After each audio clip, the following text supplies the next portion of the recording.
Undroppables Playbook, a football podcast. With your hosts, Ashley and Mike, please sit back and enjoy the show.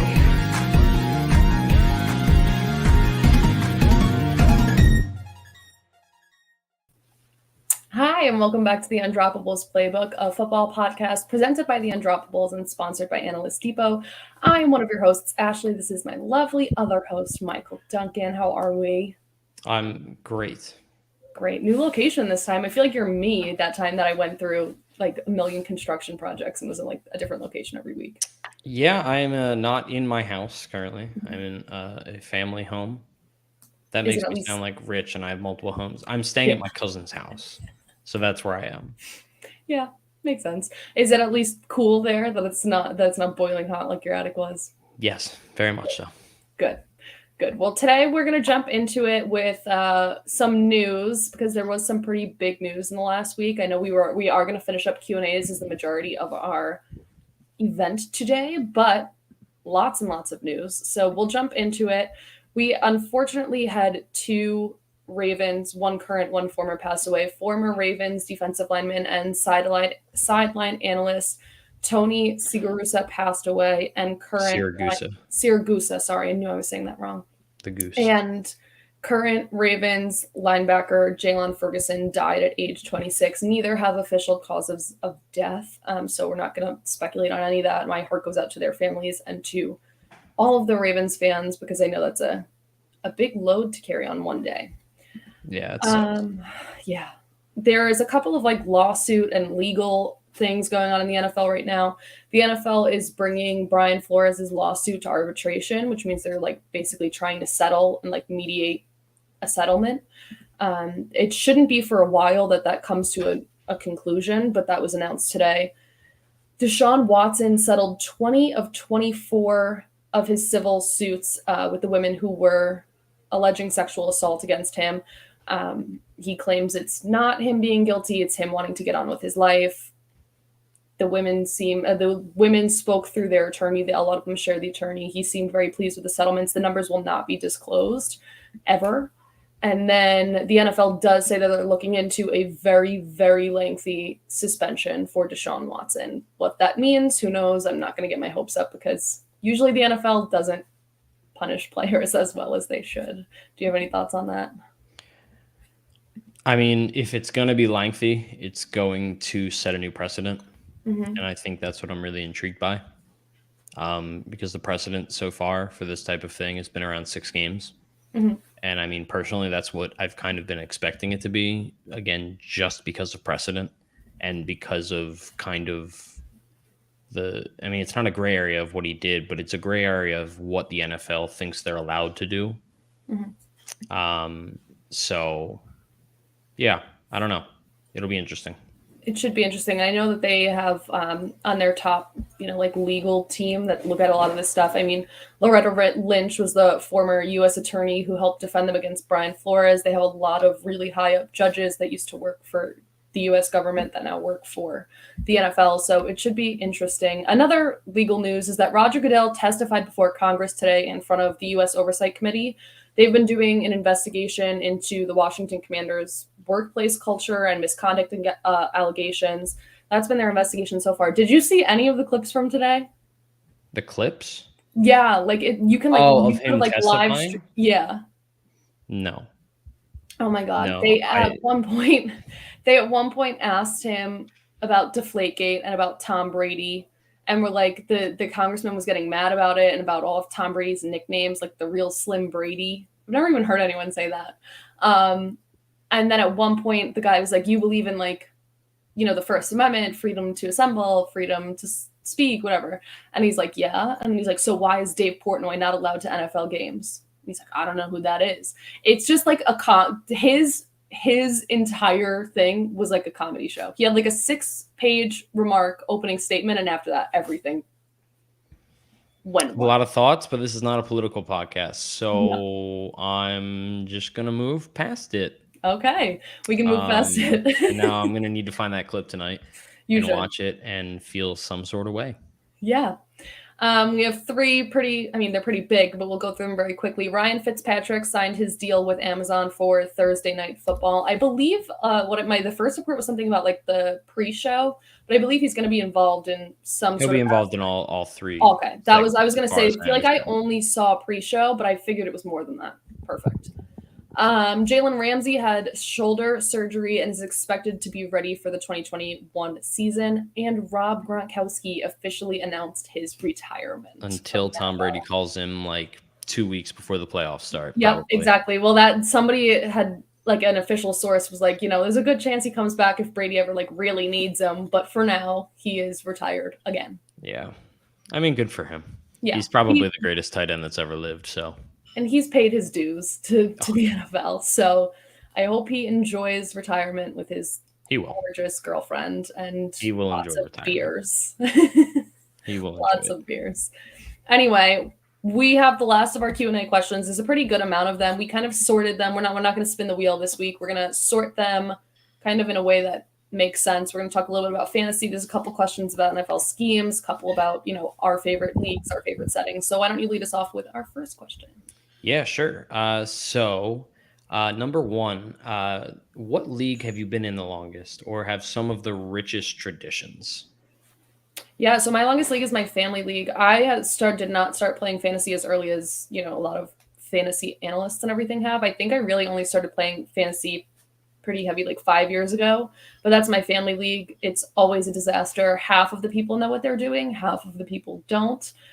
So ADP is literally everywhere and makes no sense, but it's a lot of fun. We have some good traditions. And all of us live across the country, so we do it on Zoom, which is like pretty interesting. It's always fun to like sit there on Zoom because I live in Massachusetts, my family lives in New York, we're in, down south, so we're all pretty spread out. Yeah, for me, it's also my home league. It's actually the commissioner is whose house I'm in right now. Actually, he normally keeps. No, he doesn't have it. So this is his office, but a lot of time he has the board from previous live drafts just sitting around for whatever reason because he reuses a lot of the sticky notes. But my favorite thing about that is we do our live draft at my uncle's brewery. We go there on a day that they are not open, and we get unlimited beer. And that's really all I need for rich traditions. Lucky you. So, that's like really lucky. I enjoy it. All right, this one that came from Travis at Travis NFL Draft on Twitter. This one comes from V. Cole Granger. Do you prefer trash talking during or after the draft? It's during. During. Definitely 100%. During. Especially 100%. Because I'm drinking. Yep.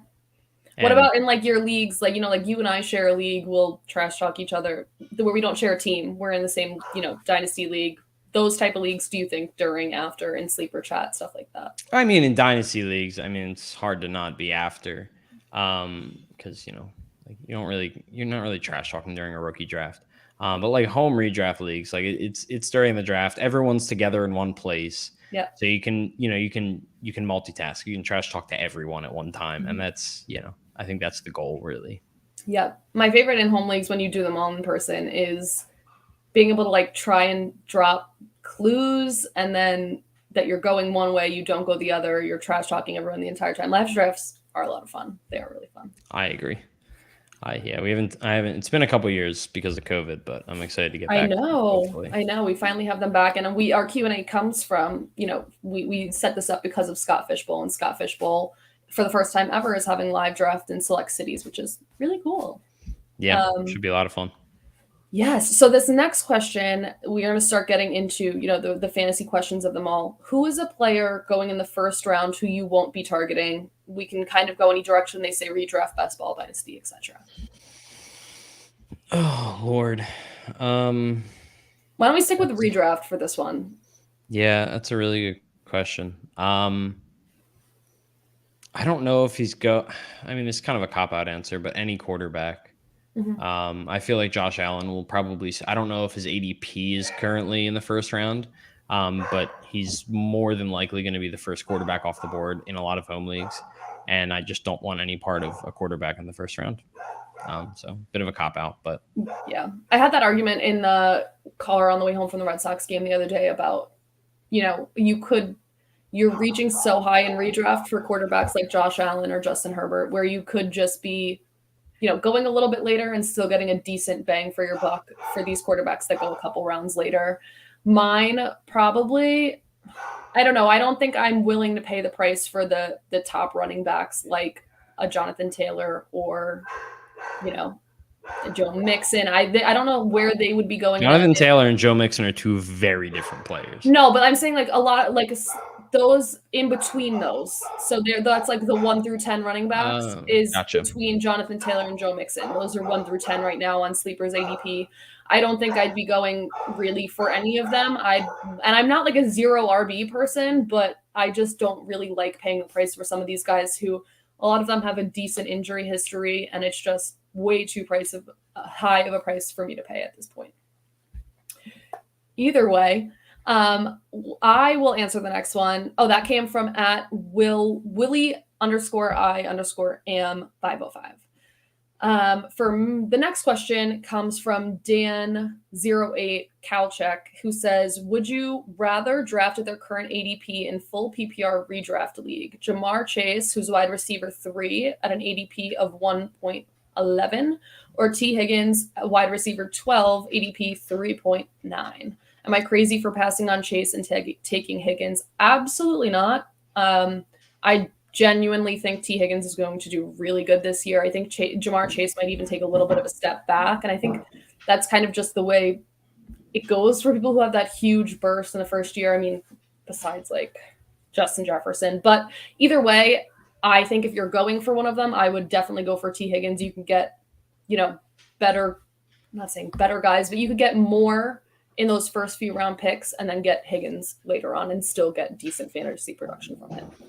Yeah, I think a large part of it for me is really just the fact that what you're giving up to get Jamar Chase is going to be a really, really, really good running back, when what you're giving up to get T. Higgins is nowhere near the same. Yeah. And I think they're going to end up being a lot closer in value than they're currently being drafted. So I agree with you 100%. And no, I don't think you're crazy at all. I think that's the exact type of edge that you want to look for in redraft. Like, I think that's the exact way you should be thinking about it.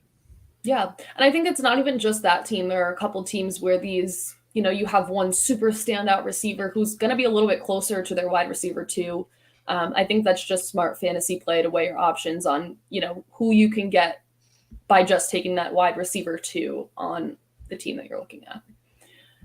The next question, I like this for you because I'm not like a huge trade person, but when evaluating a trade offer, do you consider projected points, positional youth, draft capital, or anything else? It's about Dynasty, and this comes from Dynasty Trade U. That is a very fitting name for this question. I know. Yeah, I mean,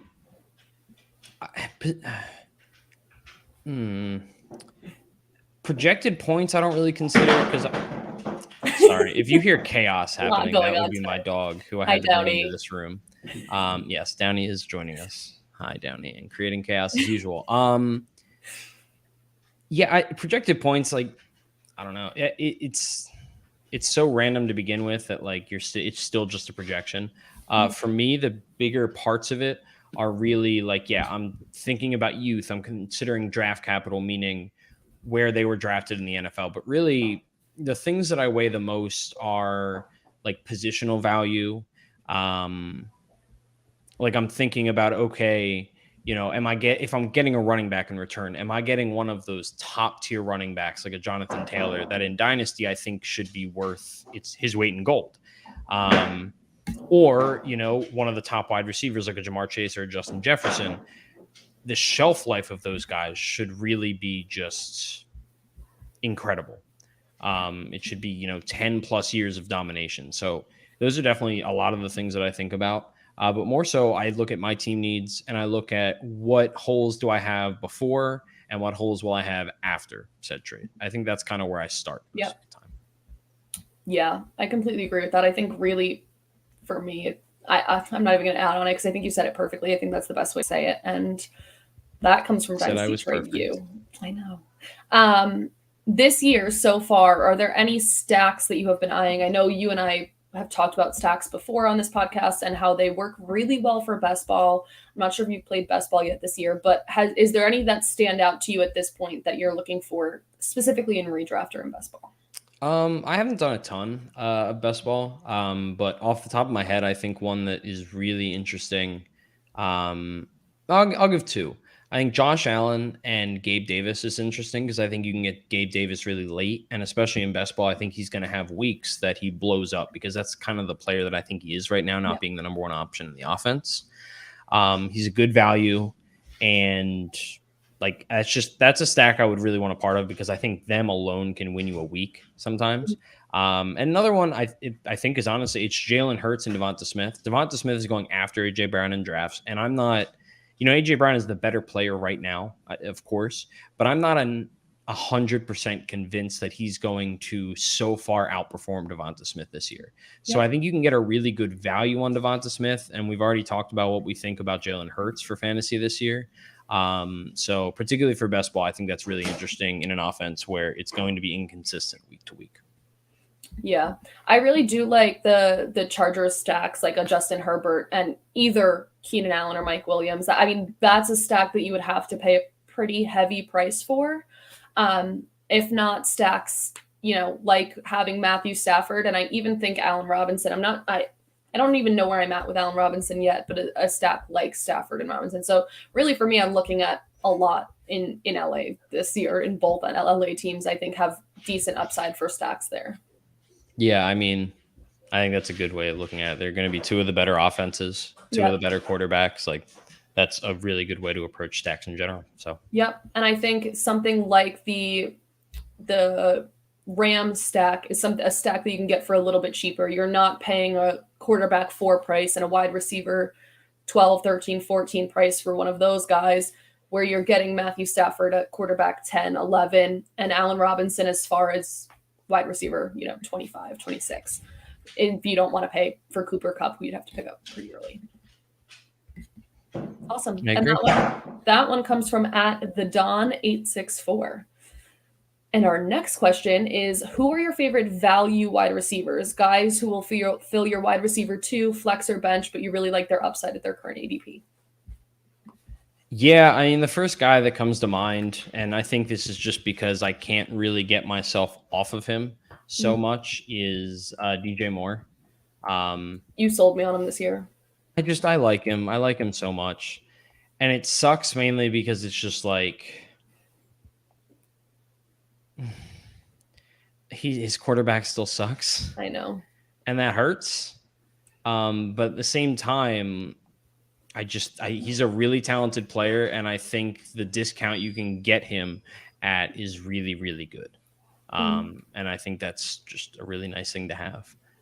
Also, Cortland Sutton, because I think he's being drafted as a wide receiver too, and I think that he has easy wide receiver 1 upside. So, yeah, I think another one that's going wide receiver 2, possibly 3. I really like Rashad Bateman in redraft. I mean, in every format, but he would be there in redraft for that spot.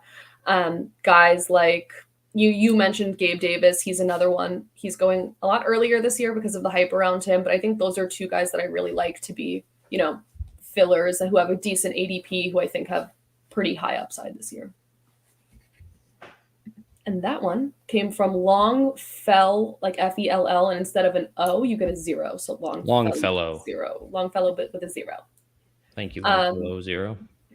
Yes. And this one's interesting because we still have a lot hanging over his head right now. But what's a realistic ADP for Alvin Kamara, and what do you think his running back rank at the end of the season will be?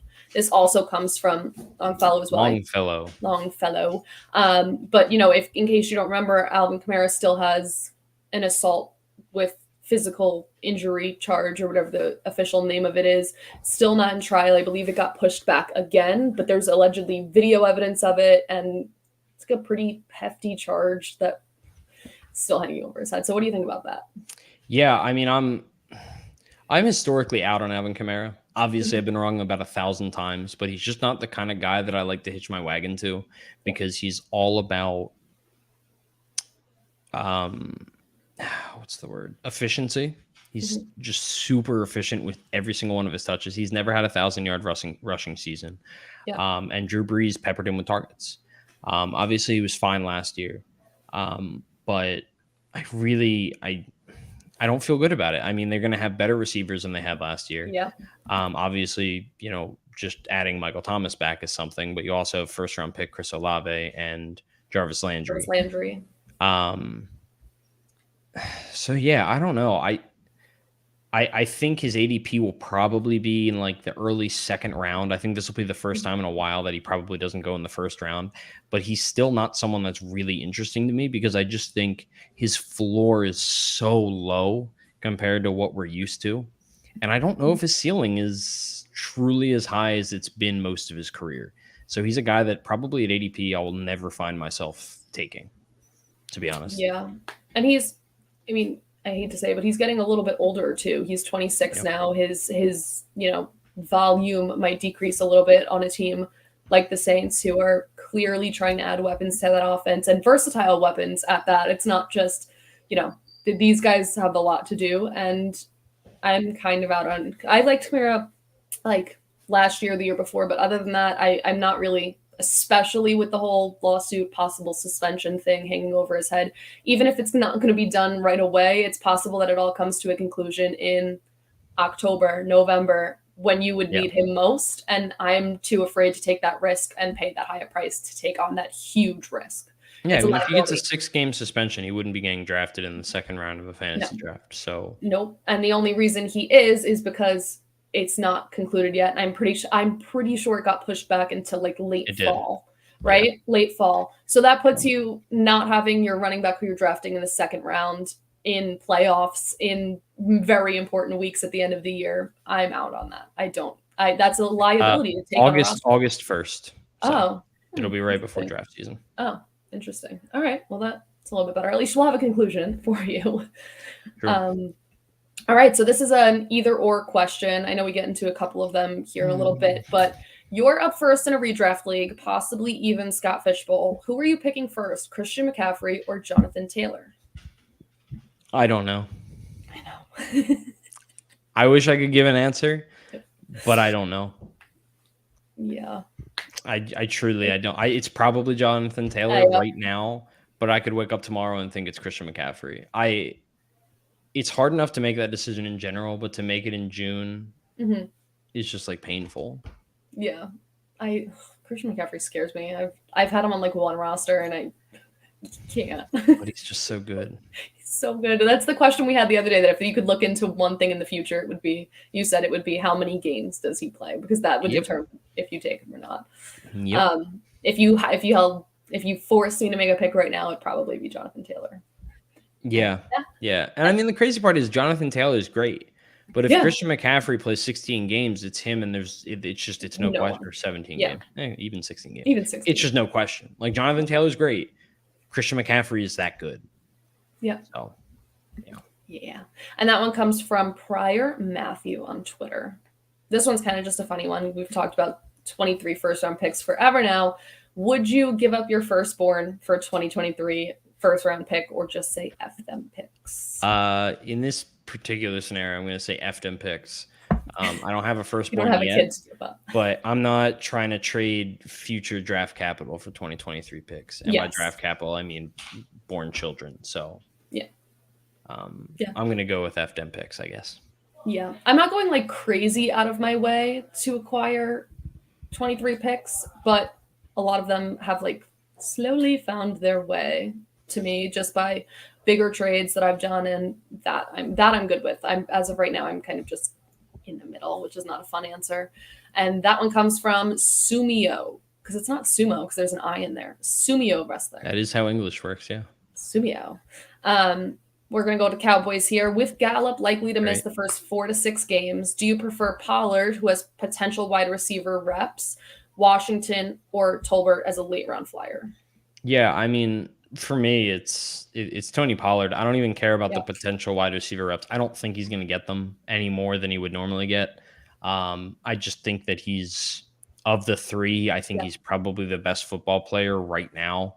Tolbert might be good as the year goes on, but like rookies don't tend, especially like non-first round rookies, don't tend to make that much of an impact early on in the season. It's more of, the end of the season where they make an impact. So for me, it's pretty easily Pollard because I think I know what his role is going to be. Yep. And I like his role. Yep. And I will grab Pollard whenever I can, wherever I can. Well, so I lost Ash. Oh, there you are. Oh, I didn't even know I froze. You didn't freeze for me. I just said I grab Pollard wherever I can, whenever I can. He finds his way on all my rosters. So for me, it's 100% Pollard. And that one came again from Travis NFL Draft. The next couple of questions, we're going to get into talking about veterans and situations for guys that maybe switch teams or age questions. And the first one comes, how motivated are you to sell off Mixon, Eckler, Henry, Chubb in the fear of the age production drop off? And can you prioritize your fear? All right. So assuming that this is a dynasty question, yeah, prioritize them. I would say I'm most afraid of Chubb, Henry, Mixon, Eckler. Yep. I think is where I'm at with it. Last on my list. I think Eckler I like the most out of them because he's the only one of them that has a very clear and very consistent pass catching role. So that in itself, I think, is just going to help him age better and is going to give him work even as he gets older.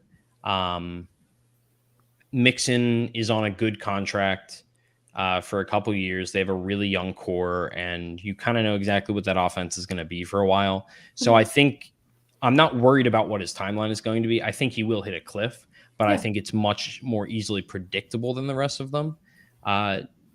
Derrick Henry, he just gets so many touches. He's also kind of like a demigod, so kind of torn on that one. But like he already is breaking down a little bit, but maybe it's nothing, but maybe it isn't. So, and Chubb just scares me because he doesn't catch passes, and who knows what's going on with the Browns. And I don't know. I've never been as in on Chubb as I think the ADP has him. Yeah, I pretty much agree with that. I think I would question Henry versus Chubb there a little bit. But I think if I had to make the tiebreaker, it would come down to situation. I put Chubb over Henry like you did. Henry is starting to worry me, but again, his one injury, it was a pretty bad injury, but it could have just been a one-off for him right now. But I think we're sneakily making our way to that RB cliff for Henry, and for a bell cow running back who's getting so many touches, it can come a lot quicker. So he's definitely one I'm keeping my eye on. And that question was from JPD95324. And then this is another RB question. I mean, it kind of answers the one we just did, but who do you think in the league right now is the next running back to hit that Gurley type bell cliff? That's tough. I'm looking at a list right now. If it's not any of the guys that we just talked about, I kind of think it's, I don't know, I might say Alvin Kamara. I don't think that's popular, but I wouldn't be shocked if in like a year or two he has basically no value. Yep. He's always dealt with injuries. He's always felt to me like he's on the verge of breaking down because he's not 100%. Large. So yeah, I don't know. That's kind of my thought. And I think the situation doesn't help either. You don't have a solid quarterback. I mean, I love Jameis to death, but you don't have a solid quarterback right now. That offense is still trying to find itself. New coaches, new everything. I would completely agree with you there. And that one comes from Chris MCC. Another vet question, though. Are there particular vet / underappreciated assets that you're targeting? Not high upside guys per se, but RB2 or wide receiver 2-3 targets who will outperform their ADP and help solidify your roster and give you floors to chase upside with other picks. I think an easy one for me is David Montgomery. Yes. I think he's just slept on every single year, and I think he produces at a really solid level every single year. So he's a really easy one for me. Outside of him, I mean, running back isn't normally where I want to go with like cheap options. Like I prefer doing that at wide receiver just because it's more likely to work. So another interesting one to me is actually Robert Woods. He's going to be the wide receiver 1 in Tennessee, I'm pretty sure, until Treylon Burks, kind of takes over that role. But he's experienced. He's a good player. We know he's a good player. So I think he could give us more upside than he's probably currently sort of predicted to. Yeah, I'm looking at ADP. I don't know, is it, like if we're looking, I really do love Robert Woods. He's surrounded by some good guys too. And that if you're looking for, like the question says, a good floor to chase upside with, I think that's the perfect description of it. A lot of the guys that he's surrounded by are guys you're looking for upside with, which isn't bad. I mean, Tyler Boyd's around that area. I don't hate that because he has a decent floor, and I still think he has fairly decent upside, even though that, the receiver room's fairly crowded. Yeah, I think you have a good answer. We'll stick with that. But let's see. That question came from Mr. Seth Melton. Interesting. How are you addressing these? We'll go with just the couple that they named. These are vets that are in new situations, new schemes, new everything. Allen Robinson, Robert Woods, Tyreek Hill, and Devontae Adams. How are you addressing them right now in fantasy? Oh, I lost Duncan. Okay, so let's see. All right, so we have Allen. Sorry, I'm here. No, you're good. My dog is good. I didn't know being you were a there. menace. Love Downey. Yeah, how am I addressing them? I mean, I think Tyreek Hill and Devontae Adams are the big ones that are, I think, the toughest, just because they're perennial top 3 wide receivers. There's other guys I'm not as concerned about. Like, I think I'm basically just drafting them at ADP if I want to. I have a second dog in here that is shaking off rain on my legs. Oh, good. Which is good. Yeah, Robert Woods and Allen Robinson, I think if I can get them at a good price at ADP, I think that they have a solid upside and a predictable floor in good offenses. So I think that helps too. Good offenses is the key there, because if you had an okay floor on a bad offense, that floor might not be good enough. Having a good offense and a decent floor means at least decent production for those guys. But it's funny you mentioned it being tricky with Tyreek Hill. If you want to look forward to, we have the next question, I guess we can rope in with this one, is do you think Tyreek Hill is a top 10 wide receiver? This person, Brennan White 93, says he's skeptical and kind of avoiding him because, it's too many times that a great player gets traded down to a less legitimate system. He's 30. Maybe he's getting slower. Science would say he's getting slower. He now has Tua as his quarterback. How are we viewing Tyreek Hill? Do you think he's a top 10 wide receiver? Yeah, I mean, I think he is, but I just based on his talent and the talent that I think the offense as a whole, the offensive play caller has, and what they're going to do to get him the ball, but I don't think he's what we're used to. Yeah. I think he's on the back end of the top 10, but he has a weekly upside to win you a week in a way that very few other players do. Yeah. And that alone can make him a top 10 wide receiver. Like he can be a top 10 wide receiver on the back of 4 games. Yeah. Realistically. Yeah. So am I going to want to roster him? Probably not. But is he a top 10 receiver? Probably. Yeah. And I think that's a great way to put it. Like the question before from Doombot12_FF, I think out of those 4 that you name, he's probably the one I'm avoiding the most. Even Devontae Adams, I see a lot of upside still with him, even while aging. I just really like Derek Carr as a quarterback. I think it works better for him. I think Derek Carr is a little bit more skilled than Tua is. I think Tyreek Hill out of those 4 is probably the one I'm ranking or worried about as a vet in a new situation. So pretty interesting. I mean, that's a lot of them too. It's a decent amount of older vets in new situations. I didn't think about that until it was there. It's been a wild offseason. Yeah, well, of the veterans, not even just those, Doombot12 also asks, are there any moves that you see as obvious trade targets out of the veterans that we have in the NFL right now? I hate questions about obvious trade targets because, I understand it. I understand the thought. I want it too. I would love obvious trade targets. But if it's an obvious trade target, then you're probably not going to be able to pay the amount of capital for him that it's worth to get him. You know what I mean?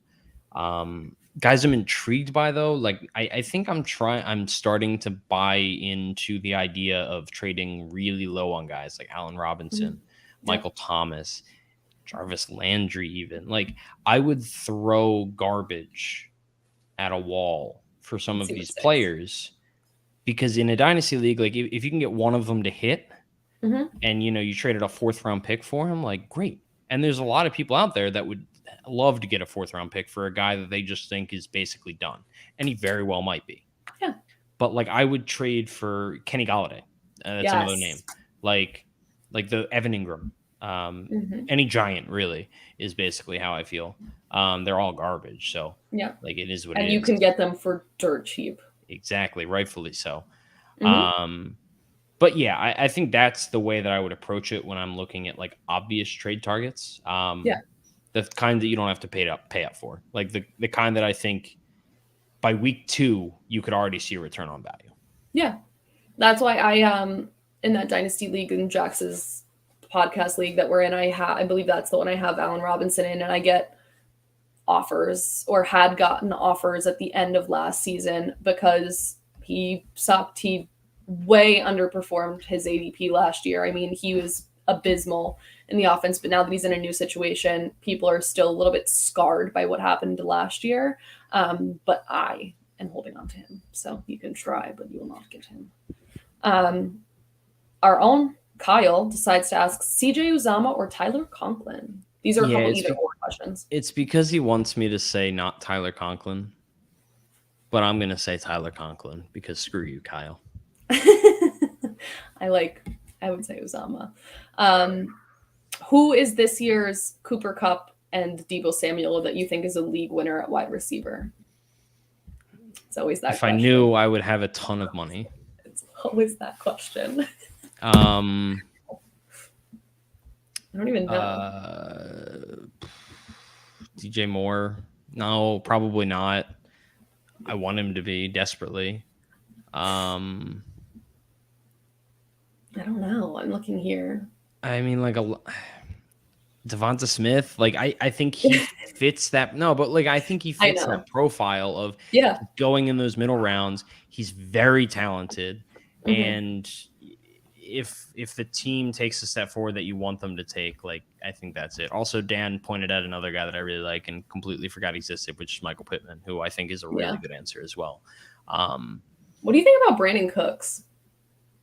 I think he's always going to be. I'm not saying he's going to be like a Cooper Kupp, Deebo Samuel type, but his name popped up and I wanted to ask you. No, I mean, I think that he's a great value every single year. Yeah. He's had one year that he's not top 12 and some crap happened. I forget which year it was, but every other year, I believe he's been a top 12 wide receiver or he's reached 1,000 yards. I forget the exact stat. I should have looked it up. You put me on the spot. But no, Brandon Cooks is always good value. I will happily always draft him at ADP. Yeah. Actually, he can go for all of the questions that we've asked. Yeah, the 4 questions. They're all the answers are Brandon Cooks. So yeah, works. And that one came from the Pru Patel. Did we answer this one? No, we did not. Okay, because I remember we talked a little bit about it maybe beforehand. Which timeshare do you think is going to drive people crazier in 2022? Javonte Williams or Antonio Gibson? I think I'll say Antonio Gibson, 100%. Really? Uh-huh. Oh, I think that's the very unpopular answer. I think so too. But I thought it would be the unpopular answer. I'm 100%. I think people are more prepared for Javonte to have a backseat role. Antonio Gibson's not supposed to have a backseat role, and every time it comes to the end zone, he has a backseat role. And I think that just drives people insane. And it drives me insane. I think that 100% is, I don't have any doubt in my mind that that's the answer. Not to mention one of them will be a much better offense than the other one. Yeah, exactly. That helps. I'm glad we're in agreement. That one came from Hansen Treats with a Z. Another either or question. I know my answer, but Jamar Chase or Justin Jefferson as your wide receiver 1 in Dynasty.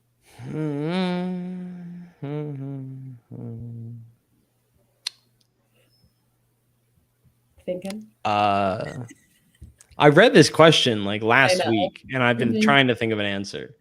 I don't know. I'll change my mind literally every second of I know. every day. I will definitely change my mind, but I think the last couple of weeks I've been Justin Jefferson. I think it's just more spread out. His numbers are more spread out. They're not required of this like these huge long receptions the way Jamar Chase's has been. I think I already said I think Jamar Chase is going to have a little bit of a regression. Do I think he can come back from that? Yes, 100%. But as in overall, I think the longevity and just the way his route tree is, Justin Jefferson for me. Yeah, I think I'd probably say Justin Jefferson. But the one thing that makes me really want to go Jamar Chase is Joe Burrow versus Kirk Cousins and the long-term viability. But I mean, who knows what the Vikings will end up doing? I mean, how much longer is they can have Kirk Cousins? I mean, I could do an entire podcast about that. Anyway, that one came from Brent Gronkowski on Twitter. This one's tough for me. I don't really think I have an answer yet, but I'm sure you do. You did all your, NFL draft stuff. Which rookie wide receiver do you think has the biggest impact in fantasy in year one? I mean, I think the really easy answer is Treylon Burks. Yeah. Like the only thing they have is Robert Woods coming off an injury. So it's really hard to not feel like that's the correct answer. Honestly, he keeps falling to the back of my mind. Yeah, I don't know. That's probably my answer. I don't know if it's that way long term. Probably won't be, but I think that's my answer short term. Yeah, and because he's it's easy to bet on him because he's like a straight carbon copy of AJ Brown. If the Falcons weren't terrible, I would say Drake London. And it very well might be Drake London. I think they're 1 and 2 though, is Treylon Burks and Drake London. Mm-hmm. Did you see the thing about Desmond Ridder making it? Yeah, he's going to be competing. Mm-hmm. Yeah. Interesting. Like I said, if they weren't terrible. Yeah. And that one comes from Aiden_Brink. This is, very similar to the question I asked you about Brandon Cooks, but how are you treating Will Fuller? We've had so many discussions about nothing like Brandon Cooks. Well, I mean, it's the same exact question because I said, what do you think about Brandon Cooks? And now I'm just saying, I think that Will Fuller is not on a team. Yeah. So I think that means a lot. So I'm just not going to think about him until he gets signed. And that's the only thing I have to say. Yeah. So I spent a decent amount of draft capital last year. I mean, it wasn't high up. It was more towards the ends of drafts that I was he's going to be good. And I really don't want to fall into that trap again with him. So I'm out on that. That one comes from Pete E. Sunshine. You and I agreed on Gabe Davis for our dynasty startup.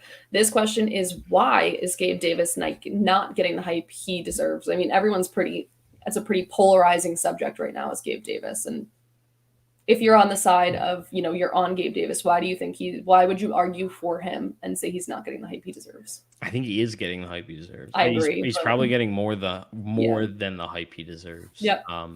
The fact of the matter is, and I like Gabe Davis, I'm in on him, but the concerns are very real and they make a lot of sense. He didn't beat out a broken down Emmanuel Sanders. Yeah. There's so many people on that offense. He's performed in, bursts, but not consistently. Yeah. He doesn't have draft capital. I think he's getting more hype than he probably deserves. I think the one thing that I can say about him almost in certainty is that he is not being undervalued right now in terms of hype. Yep, I agree. It's just so polarizing. It's either you think he's going to be the wide receiver one, or you're completely out and think he's going to be absolutely abysmal on the offense. Twitter is very divisive on Gabe Davis, and that one comes from Diego Isn't Funny on Twitter. I like that username. We already talked about Antonio Gibson a little bit, but they're asking, what are you doing with Antonio Gibson and Cam Akers this year? Both have, unique offseason drama. One has a very busy backfield. One is coming off an Achilles tear. There's actually some news about Cam Akers that he's fully back to 100%. I don't know. It's training camp. Don't believe any positive story. I said I don't believe that, but we'll see. Maybe he is, but a training camp story isn't going to actually convince me of that. So no. Yeah. I think I'm pretty much staying away from both of them. I mean, if I can get Cam Akers at a good price, I don't hate it, but which I think you could. I told you I'm terrified of Antonio Gibson and his split backfield. I'm all out on that. Yeah, I mean, if Cam Akers is the workhorse, he's going to be an RB1, but Yeah. that's healthy, and if he looks healthy, and Yeah. if they trust him to be that. I don't think I'm going to draft either of them. I think like probably more likely to draft Cam Akers based on ADP, but we'll see where that lands after an offseason of hype pieces on him. So yeah, I don't feel great about either. No, and I know he was coming off an Achilles tear, but just watching Cam Akers in the postseason, some of it there were issues I saw that weren't Achilles related issues. It was ball security issues. And yeah, I mean, he was coming back from his Achilles tear, but there are just issues there that are really hard to overlook and just chalk up to the Achilles injury. So that's why I'm weary. He doesn't, there are other issues there that need to be addressed. Agreed. Do you want to answer Jake's question at 26? I honestly don't follow Punter. Yeah, so at Trombone Jake 84, avid listener of the podcast. He asked, who is the best punter in the league right now? I think I really like the punter for the Lions. I'm trying to remember his name. I think he's a really good punter. Hold on, let me see if I can find his name, because Jack Fox. No, maybe. Yeah. Is that him? Oh yeah, Jack Fox. Yeah, I like Jack Fox. I think he's very good. Other than him, I mean, probably like Johnny Hecker. Michael Dixon from the Seahawks is good. That's all I got. Not the Eagles punter. That's what I know for sure. That's what I'm positive the Giants of. punter either. So Aaron Sipas.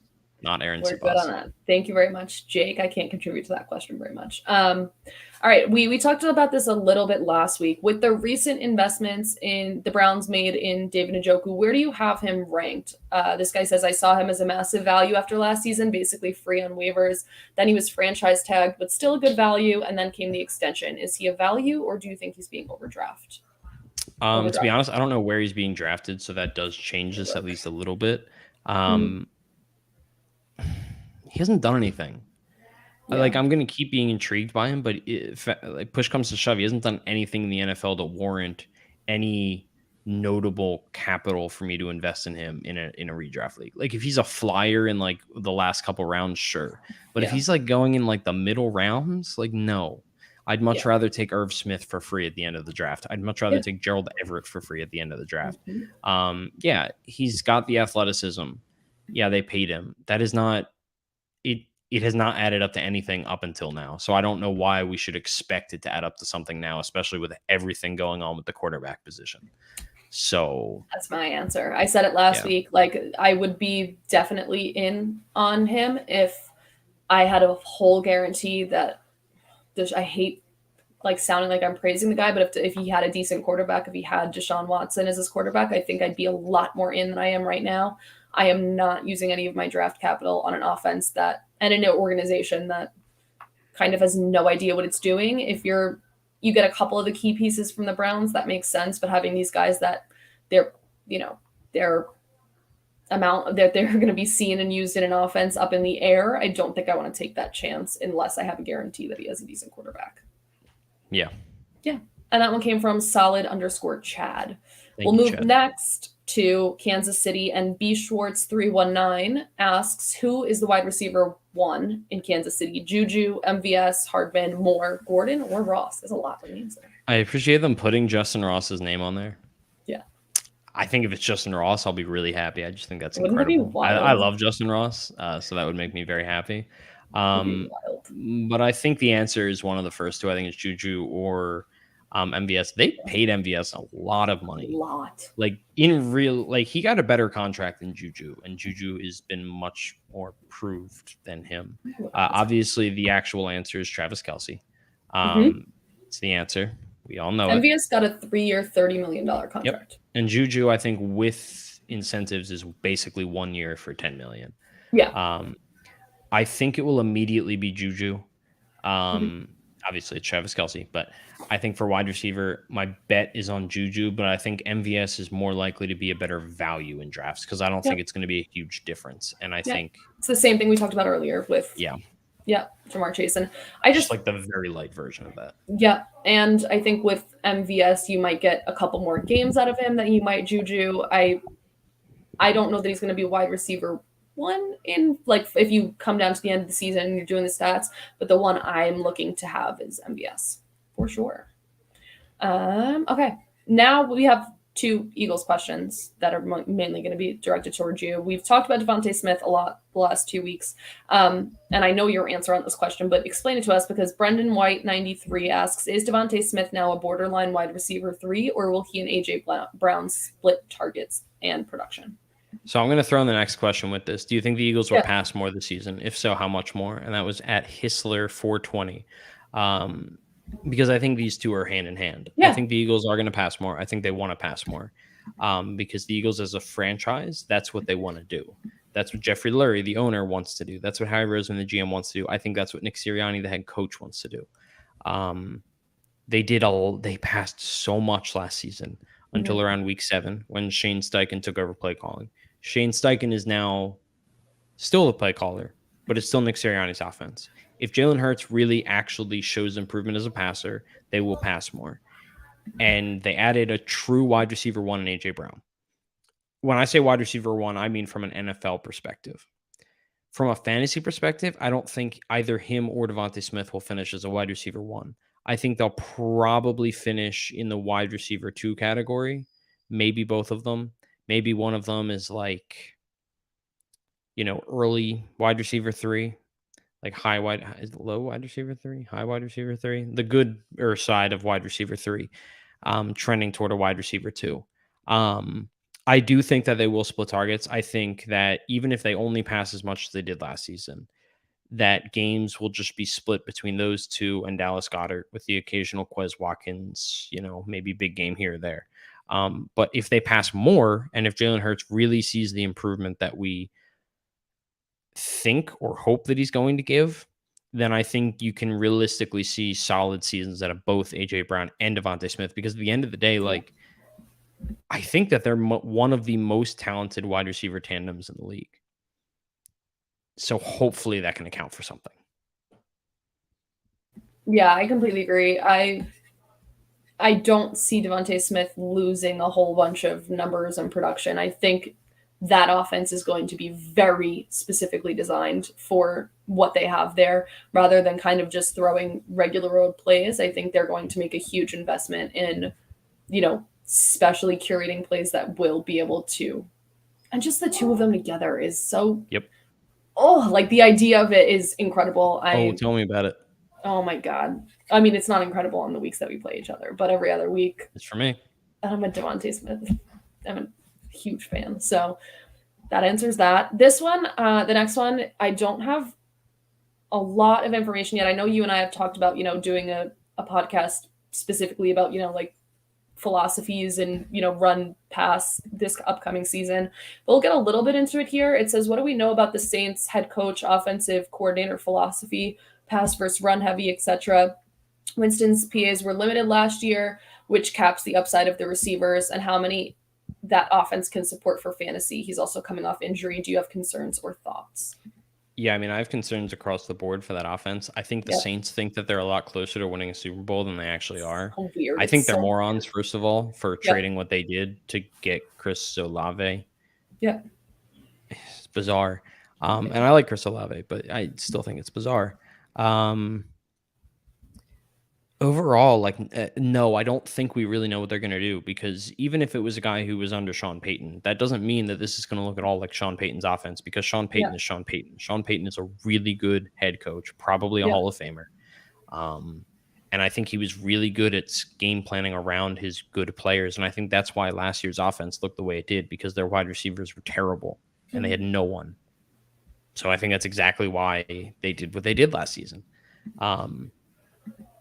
So I don't really know what to expect. And I think it's because of that I'm not, the only guy that really requires a large investment in fantasy drafts is Alvin Kamara.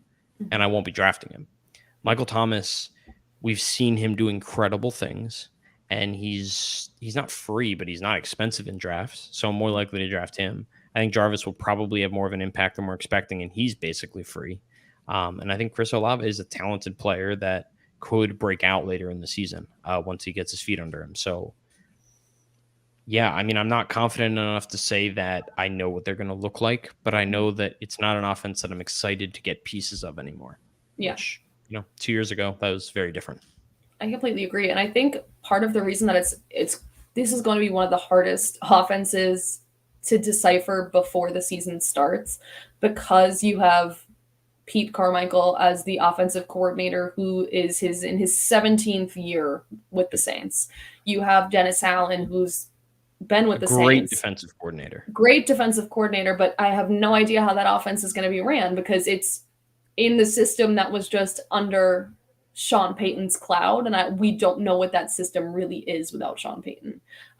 So I think that this offense is really going to be the hardest one to decipher, and I think that's just my biggest concern, is that I don't have anywhere to look for previous work as offensive coordinator or previous, within other organizations and stuff like that. That turns me off a little bit to the idea of, investing heavily into that offense. But like you said, there's a couple of pieces you can get for really cheap that I wouldn't mind picking up, but I am not heavily investing into this offense just because there's so much up in the air. And last but not least, that was from @NeedMoreForMind. The number and last 4. but not least, a question from @Ronnie Eastham. Eastham. Who steps up in Green Bay and become Rodgers' number 1 target? Who do you have?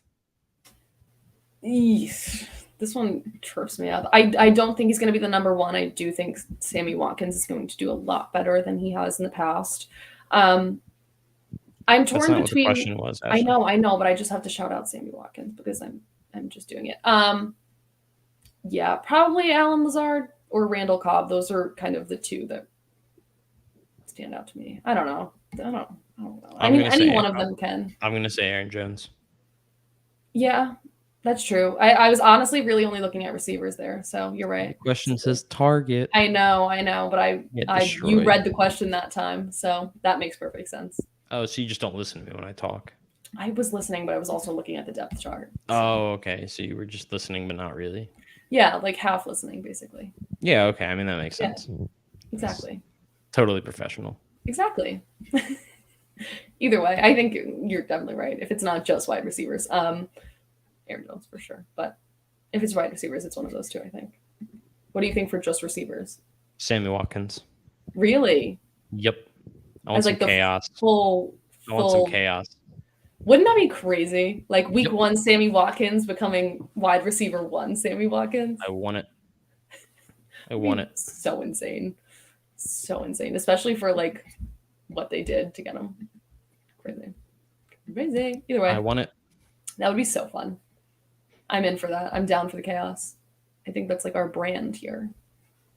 It's the chaos. It definitely feels like it should be the brand of the Packers. Honestly, right? At this point, like if you're not going to have Devontae Adams anymore, it might as well be Sammy Watkins at this point. Yeah. Did you see that Aaron Rodgers is dating a witch? Yeah.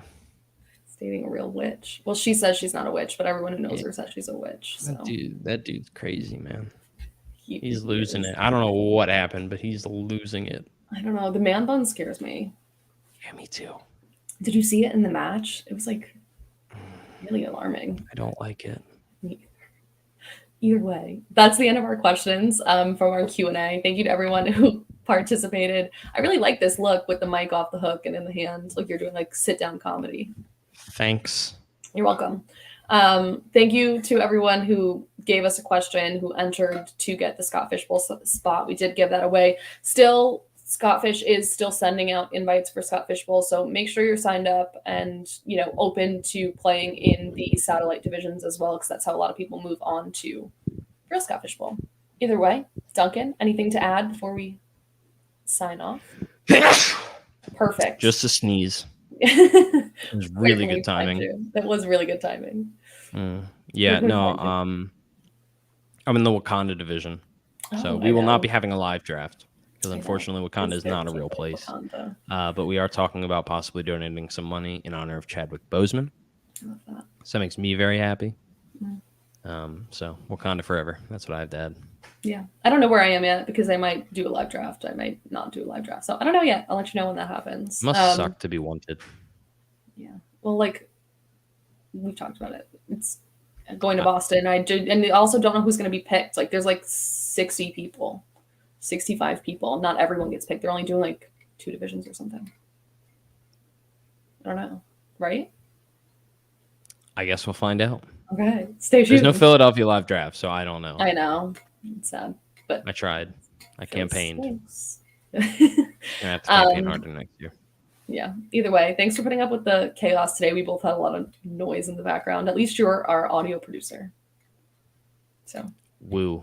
Yay. You could deal with that. Thank you for tuning in today. Thank you for everyone who participated. We will see you probably next week. I know it's off season. You said last week we've been a little bit here and there with it, but we hope to see you next week. If not, you can listen to any of our episodes on anywhere that you listen to your podcast. Thanksgiving episode. Except the Thanksgiving episode that we'll release like 10 years from now, just so you can. If we're still doing this podcast 10 years from now. Could you imagine? No. I really hope at least one of us is doing better things. Yeah. Like probably you. No, you. I sent you all those things from the NFL that you should go do. Either way. This feels like we already turned it off, but we didn't. Anyway, signing off. Yeah, I know. This is a bad sign off. Yeah. Signing off. We will see you hopefully next Wednesday. Have a great day. Oh wait, I wasn't ready. You weren't ready. Okay, we'll try that one more time. Normally you're like, where can we find you? That's well, I did, and then all you said was the Wakanda division. No, you said, do you have anything to add? I said, do we have anything to add? Where can we find you? And then you said, in the Wakanda division, swear to God, I did. No, because I was ready to say at my cousin's house. Twice. I said it twice. It might have been like we were talking at the same time, but I said it twice. You can find me at my cousin's house and on Twitter at mpduncan75. You can find her on Twitter at Ashley_Marie with 2 A's in Ashley. Thank you. Have a great week, and we'll talk to you later.